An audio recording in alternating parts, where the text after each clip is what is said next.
Iyan na po ang isipin nyo mabuti. Anong uri ng karakter ang isang taong pwedeng mamuno sa atin na siya mismo ay hindi sumusunod sa lituntunin ng gobyernong kanyang pamumunuan. Ferdinand Marcos Jr., ang iniisip ng tao ngayon, trabaho. Ngayon, kung masisingil natin sa kanya, yung 203 billion, marami tayong mabibigay na trabaho. Tama siya doon. At dapat siya na magsimula. Kung yung talagang iniisip niya ay malasakit sa kapwa, malasakit sa Pilipino.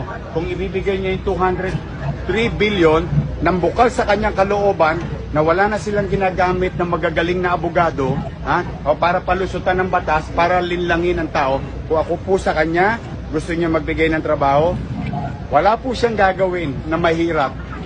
Bayaran lang po yung 203 billion. Vaccination, walang nag-follow up.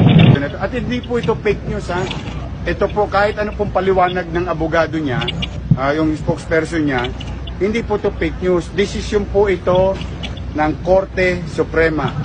Final. Kaya nga po naniningil na yung BIR o naniningil na po ang the Department of Finance. No?